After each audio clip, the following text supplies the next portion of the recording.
안녕하세요. 저는 경기도에 살고 있는 30대 초반 여성입니다. 겉보기엔 평범한 가정이었어요. 남편과 결혼한 지 5년 차 큰 싸움 없이 나름 행복하게 살고 있었죠.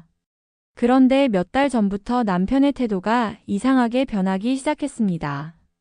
처음엔 대수롭지 않게 넘겼어요. 남편이 원래 직장일에 바쁜 사람이니까. 하지만 점점 패턴이 이상했어요. 퇴근 시간이 점점 늦어지고 주말에도 혼자 나가는 일이 잦아졌죠. 무엇보다도 나를 대하는 태도가 달라졌어요. 전에 같았으면 함께 시간을 보내려 했을 텐데 요즘은 집에만 들어오면 피곤하다며 곧장 자러 가거나 핸드폰만 들여다보는 일이 많아졌어요. 심지어 핸드폰을 화장실까지 들고 다니고 비밀번호도 바꿨어요. 처음엔 뭔가 업무 관련 일이 있겠지라고 생각했어요. 그런데 촉이 이상했어요. 여자의 직감은 맞을 때가 많잖아요. 결국 저는 남편을 의심하기 시작했어요. 어느 날 남편이 오늘 야근이 길어질 것 같아라는 문자를 보내왔어요. 하지만 그날 우연히 남편 회사 근처에서 남편이 퇴근하는 모습을 보게 됐어요. 그는 회사 정문을 나서더니 직장 동료들과 인사하고 헤어지고는 반대 방향으로 걸어갔어요. 집으로 오는 길이 아니었어요. 이상했어요. 그래서 저는 멀찍이 따라갔어요. 처음엔 그냥 맥주라도 한잔하러 가나 싶었어요. 그런데 남편은 회사 근처 호프집을 지나쳤어요. 그리고 어느 한적한 아파트 골목으로 들어갔어요. 아파트? 이건 좀 이상했어요. 그리고 저는 멀리서 남편이 벨을 누르는 걸 목격했어요. 잠시 후 한 여자가 문을 열고 나왔어요. 멀리서도 익숙한 실루엣이었어요. 그 순간 머릿속이 하얘졌어요. 그 여자는 내 여동생이었다. 나는 순간 다리가 풀릴 것 같았어요. 설마 내 남편이 내 여동생이랑? 그 순간 남편이 자연스럽게 집 안으로 들어갔어요. 마치 원래 자주 오던 곳인 것처럼. 나는 심장이 두근거리며 터질 것 같았어요. 머릿속이 복잡해졌어요. 이걸 어떻게 해야 하지? 지금 당장 달려가서 둘 다 따질까? 아니면 조금 더 지켜볼까? 그때 여동생이 현관문을 닫으며 살짝 웃는 모습이 보였어요. 그 웃음이 너무 낯설었어요. 나는 너무 충격받아서 그 자리에서 한참을 서 있었어요. 그리고 결심했어요. 무작정 따지기보다 확실한 증거를 잡아야겠다. 나는 그날 밤 녹음기를 주문했어요. 이제 직접 확인할 차례였어요. 다음 날 아침. 남편이 출근을 한 후 나는 그의 차를 몰래 확인했어요. 트렁크를 열어보는데 한쪽 구석에 낯선 쇼핑백이 보였어요. 안에는 고급 여성 화장품과 작은 손편지가 들어있었어요. 이걸 누구한테 주려고 했던 거지? 나는 손편지를 조심스럽게 펼쳤어요. 그런데 편지를 읽는 순간 심장이 철렁 내려앉았어요. 내용은 다음과 같았어요. 우리만의 시간이 너무 소중해. 당신이 나한테 이렇게 다가와줘서 너무 행복해. 앞으로도 나 기대해도 되겠지?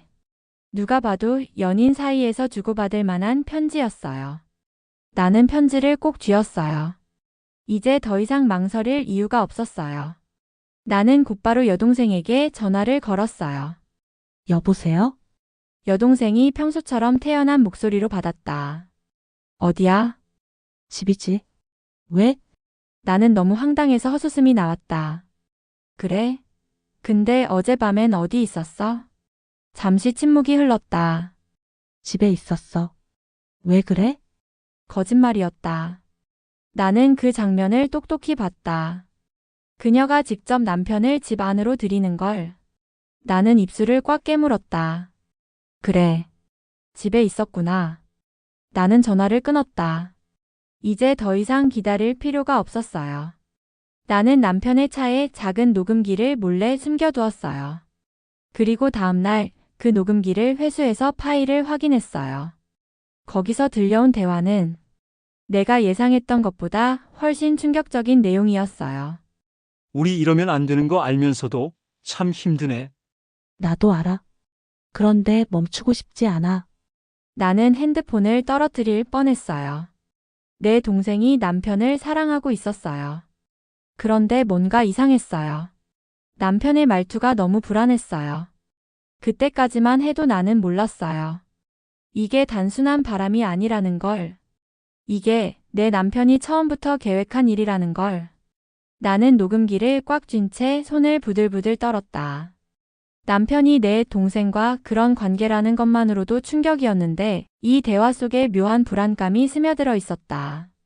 우리 이러면 안 되는 거 알면서도 참 힘드네. 나도 알아. 그런데 멈추고 싶지 않아. 이게 뭐야? 단순한 불륜이 아닌 것 같은 느낌이 들었다. 나는 숨을 크게 들이쉬고 녹음 파일을 끝까지 재생했다. 지원이가 알아차리면 어떡하지? 몰래 만나니까 괜찮아. 그리고 오빠가 말한 대로 하면 문제 없을 거야. 근데 내가 너무 티나게 행동하는 것 같아. 미안 근데 난 이제 기다리기 힘들어. 기다리기 힘들어. 기다리다니 뭘 기다리는 거지? 나는 녹음 파일을 반복해서 들었다. 그리고 깨달았다. 이건 단순한 바람이 아니야. 이 둘은 뭔가 더 큰 계획을 꾸미고 있어. 나는 다시 차근차근 정황을 정리해보기 시작했다. 남편은 몇 달 전부터 이상하게 바빠졌다. 야근이 늘어나고 집에서 나와 있는 시간이 많아졌다. 동시에 내 여동생이 이유 없이 자주 우리 집을 오가기 시작했다. 그리고 나는 몇 달 전 예상치 못한 일을 겪었다. 2달 전.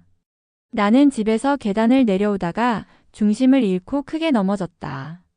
그날따라 현관문 근처에 뭔가 미끄러운 액체가 묻어 있었고 나는 그것을 밟고 그대로 굴러 떨어졌다. 다행히 머리를 세게 부딪히진 않았지만 그 충격으로 다리를 심하게 다쳐서 몇 주 동안 깁스를 해야 했다. 그때는 단순한 사고라고 생각했는데 혹시 이것도 우연이 아니었던 걸까? 나는 한순간 등골이 오싹해졌다. 그리고 생각했다. 만약 이 사고가 계획된 거라면 나는 천천히 남편의 태도를 떠올려 보았다.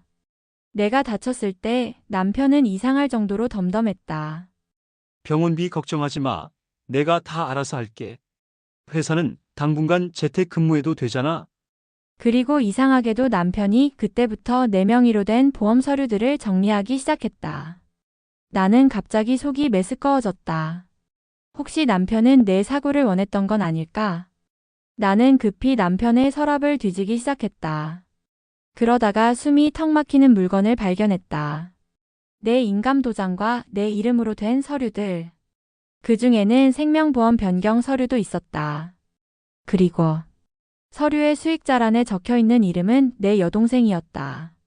이제야 모든 것이 이해됐다. 남편과 여동생은 단순한 불륜이 아니었다. 이건 내가 사라진 이유를 대비한 계획이었다. 나는 두려움에 몸이 떨렸다. 나는 이미 죽을 계획이 되어 있었다. 나는 핸드폰을 꺼내 여동생에게 문자를 보냈다.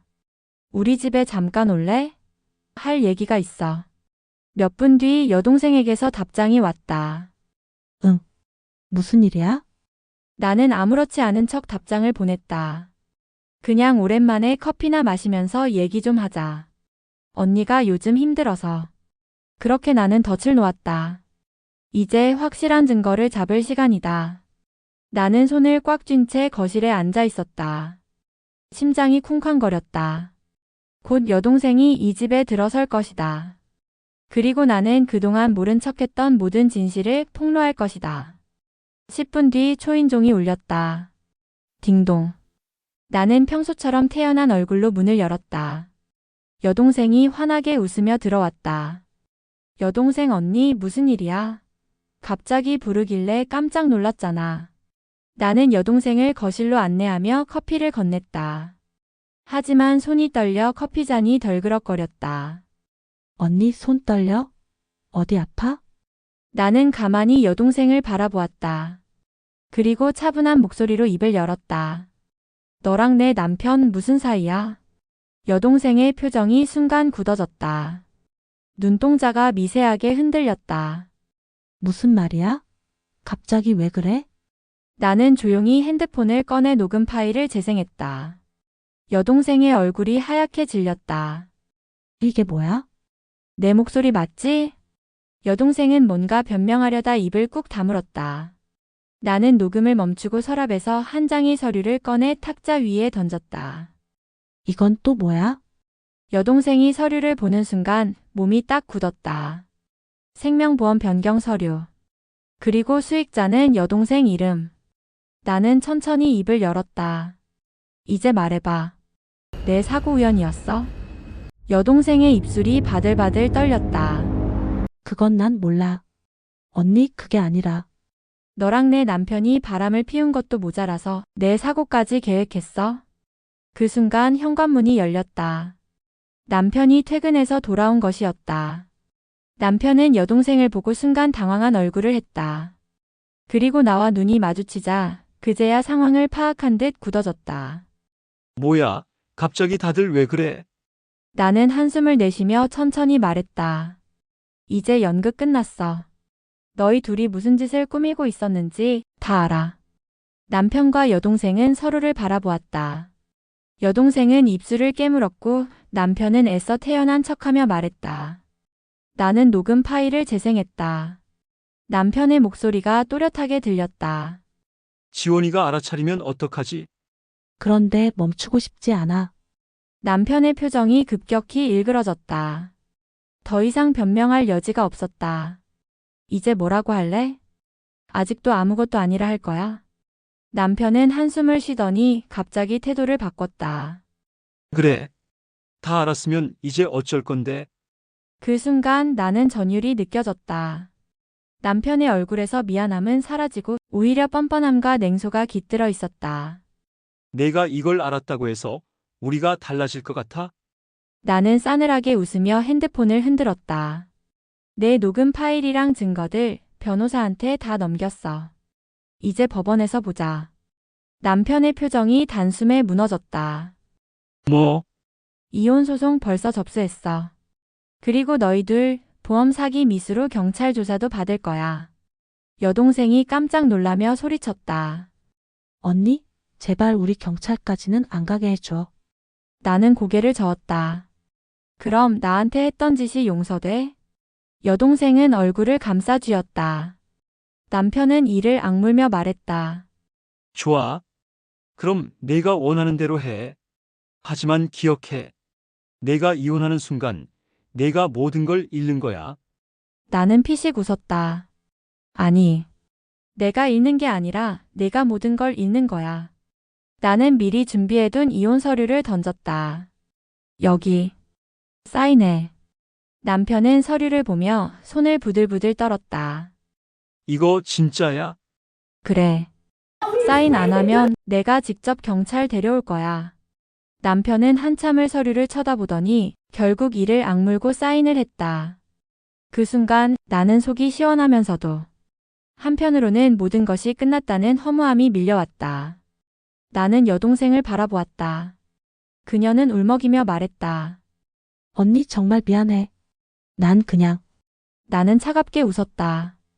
그래, 미안하면 이제 내 눈앞에서 사라져. 나는 현관문을 열었다. 그리고 말했다. 둘 다 꺼져. 남편과 여동생은 아무 말도 하지 못한 채 서로를 바라보다가 결국 조용히 집을 나갔다. 나는 문을 닫고 그 자리에 털썩 주저앉았다. 이제 모든 것이 끝났다. 내 인생을 되찾을 시간이다.